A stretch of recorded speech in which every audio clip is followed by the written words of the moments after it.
Welcome to 9+ news. Big breaking news చూస్తున్నాం. BRS మాజీ MLA Rega Kantharao పైన పంజాగుట్ట పోలీస్ స్టేషన్లో ఒక కేసు నమోదైంది. మాజీ ఎమ్మెల్యే కాంతారావు తనను లైంగికంగా వేధించారని ఓ యువతి పోలీసులకు ఫిర్యాదు చేసింది. దీంతో కేసు నమోదు చేసి దర్యాప్తు చేపట్టిన పోలీసులు తెలిపారు.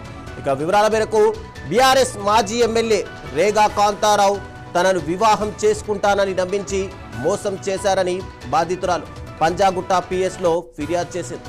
యూట్యూబ్ ఛానల్ పేరుతో ప్లాట్కు పిలిపించి వేధించారని పేర్కొంది. ఇక ఇదే సమయంలో కాంతారావు తన ప్రైవేట్ ఫోటోలతో బ్లాక్మెయిల్ చేస్తున్నారని యువతి ఆరోపిస్తోంది. అలాగే రియల్ ఎస్టేట్ పేరుతో తన వద్ద 4 లక్షలు తీసుకొని మోసం చేశారని కూడా ఫిర్యాదులో పేర్కొంది.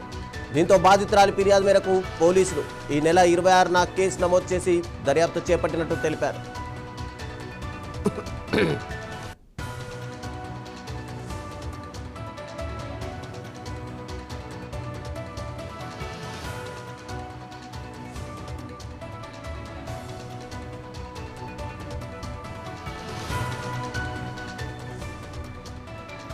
ఇదే అంశానికి సంబంధించి మరింత సమాచారం మా ప్రతినిధి రాజు అందిస్తారు. రాజు, చెప్పండి, ఇక్కడ రేగా కాంతారావు పైన ఒక బాధితురాలు ఫిర్యాదు చేసింది. తన లైంగికంగా వేధించడమే కాకుండా తన దగ్గర 4 లక్షల రూపాయలు లంచం తీసుకున్నట్టుగా, పూర్తిగా రియల్ ఎస్టేట్కి సంబంధించి డబ్బులు వసూలు చేసినట్టుగా. అయితే ఇక్కడ పోలీసులు ఏమంటున్నారు? కేసు నమోదు చేశాక ఎందుకు ఇంత ఆలస్యంగా ఇది బయటకు వచ్చింది?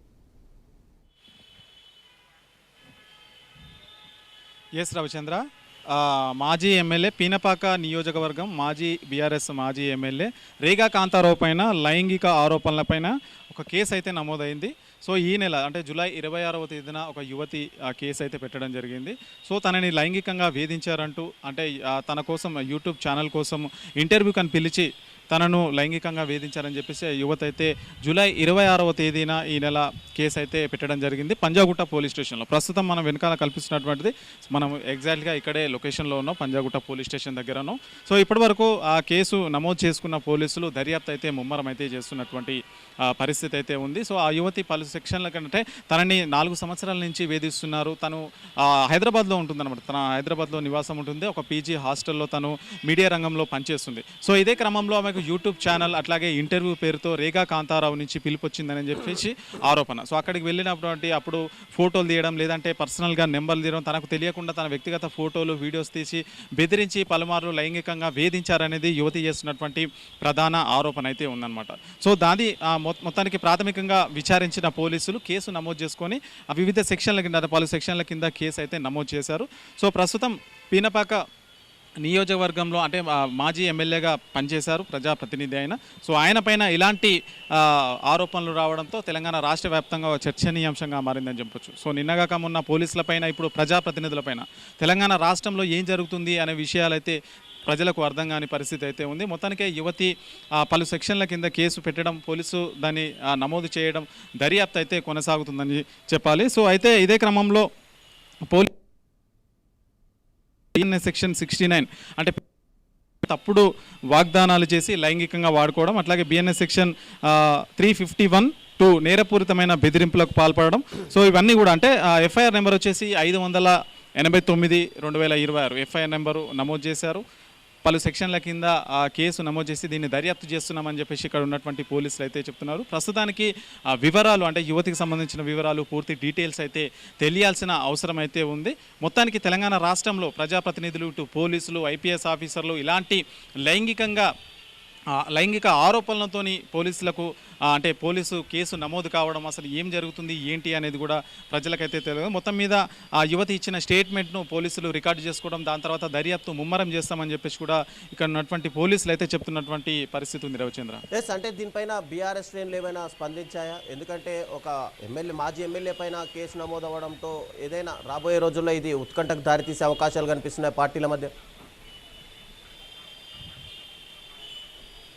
ఎస్, ఖచ్చితంగా పార్టీ అధినేతలు అంటే బీఆర్ఎస్ పార్టీ నేతలు స్పందించాల్సిన అవసరం అయితే ఉంటుంది. ఆయన బీఆర్ఎస్ పినపాక నియోజకవర్గం నుంచి మాజీ ఎమ్మెల్యే, అట్లాగే భద్రాద్రి కొత్తగూడెం సంబంధించి ఆయన బీఆర్ఎస్ పార్టీ అధ్యక్షునిగా కూడా కొనసాగుతున్నారు. సో అంత పెద్ద స్థాయిలో ఉన్నటువంటి వ్యక్తి పట్ల ఇలాంటి ఆరోపణలు రావడం, సో ఖచ్చితంగా పార్టీ అధినేతలు అయితే స్పందించాల్సిన అవసరం అయితే ఉంది. సో కాకపోతే ఇక్కడ ఈరోజు మనము ఉదయం నుంచి చూస్తున్నాం, పెద్ది సుదర్శన్ రెడ్డి అతను తుదిశ్వాస విడిచారు. సో ఆ కార్యక్రమంలో భాగంగా బీఆర్ఎస్ నేతలు అందరూ కూడా సో అక్కడికి వెళ్ళడం, దానిలో అంటే ఏవైతే ఏవైతే అంత్యక్రియలు ఉంటాయో వాటిలో పాల్గొనడం లాంటివి జరుగుతాయి. ఖచ్చితంగా ఈరోజు అయితే స్పందిస్తారో లేదా అనేది క్లారిటీ అయితే లేదు. ఖచ్చితంగా యాక్షన్ అయితే తీసుకునే అవకాశం అయితే కనిపిస్తున్నటువంటి అంశం అయితే మనం మాట్లాడుకోవాలి. ఎందుకనంటే బీఆర్ఎస్ పార్టీకి సంబంధించిన ఒక జిల్లాకు ఆయన అధ్యక్షుడిగా కొనసాగుతున్నాడు. భద్రాద్రి కొత్తగూడెం జిల్లాకు అధ్యక్షుడిగా, అట్లాగే మాజీ ఎమ్మెల్యే.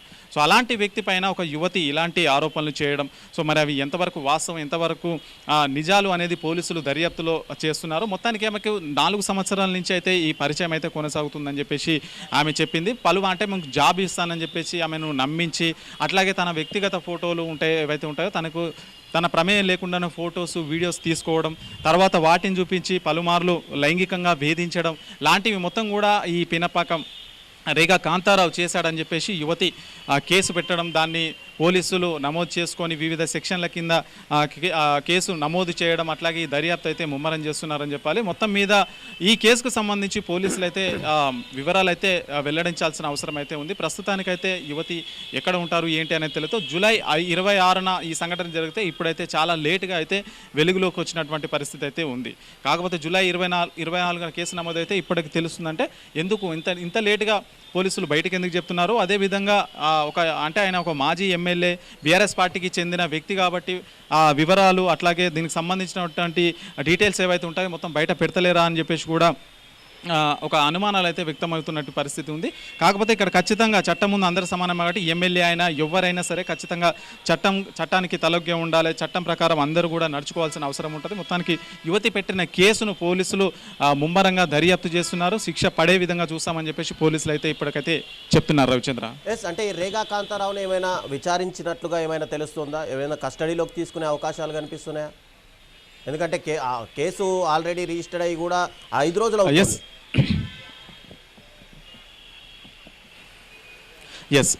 ఖచ్చితంగా రవిచంద్ర, ఇప్పటికైతే రేగా కాంతారావు అయితే పోలీసులు అదుపులో లేరు.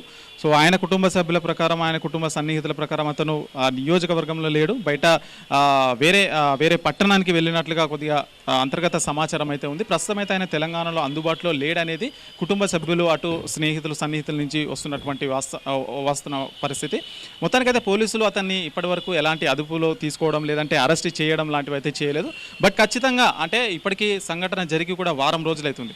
ఇదే విషయం అంటే ఇదే ఆరోపణలు ఒక సామాన్యుడి పైన జరిగితే, ఎవరైనా నార్మల్ పర్సన్ పైన జరిగితే ఖచ్చితంగా అదుపులోకి అయితే తీసుకుంటారు. మరి ఎమ్మెల్యే పైన, మాజీ ఎమ్మెల్యే పైన, ఒక బీఆర్ఎస్ పార్టీకి చెందినటువంటి నేత పైన ఇలాంటి ఆరోపణలు వస్తే పోలీసులు ఎందుకు యాక్షన్ తీసుకుంటలేరు, ఎందుకు అదుపులోకి తీసుకుంటలేరు, ఎందుకు అరెస్ట్ చేస్తలేరు, ఎందుకు కస్టడీలోకి తీసుకుంటలేరు అని చెప్పేసి పలు విమర్శలు అయితే కనిపిస్తున్నాయి. మొత్తానికి వారం రోజుల తర్వాత ఈ సంఘటన వెలుగులోకి వచ్చింది. ఇప్పుడైతే ఖచ్చితంగా దీన్ని దర్యాప్తు దిశగా ముందుకు తీసుకువెళ్తాం, ఖచ్చితంగా అరెస్ట్ చేస్తాం. వివిధ సెక్షన్ల కింద కేసు ఆల్రెడీ నమోదైంది కాబట్టి ఆ దిశగా దర్యాప్తు కొనసాగుతుందని చెప్పేసి పోలీసులు అయితే చెప్తున్నారు. Ravichandra, thank you Raju.